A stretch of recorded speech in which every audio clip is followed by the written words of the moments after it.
So we have learned how to draw a pie chart and a donut chart. I have told you that we should avoid pie charts and donut charts. Let me further my point in this video. So here's a 3D pie chart showing the market share of 4 different suppliers. My question to you is, can you identify which is the biggest supplier from this graph? So most people say that supplier B is the biggest one, which is this one. And if you have to estimate the proportion of market share of this supplier, probably 40%, 35% or something like that. So that's the point I'm trying to make.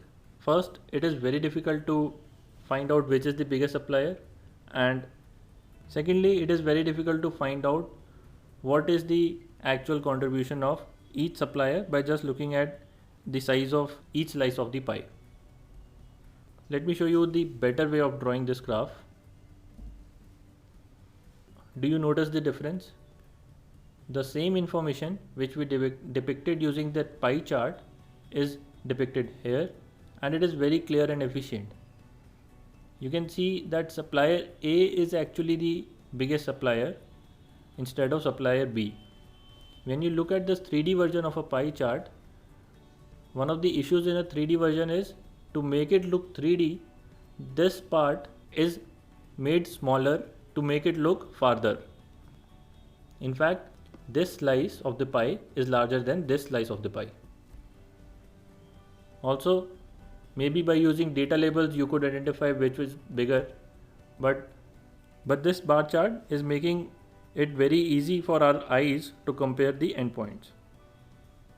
So it is making it helpful to not just find out which segment is the largest, but also how incrementally larger each segment is from the other. So whenever you are thinking of creating a pie chart, take a pause and ask yourself why. Always draw a bar chart along with a pie chart and compare which one of these is conveying your message more clearly. I am pretty sure that always a bar chart is the graph to go with, and you will not lose any information while transforming a pie chart into a bar chart. The second graph that we learned was a donut chart, and this is another chart that you should not use. So as I told you that it is difficult for our eyes to compare these angular distances in a pie chart. Similarly, in this donut chart, it is difficult for our eyes to compare these arc lengths. Moreover, if you have a number of categories or sections in an arc, it makes it even more difficult.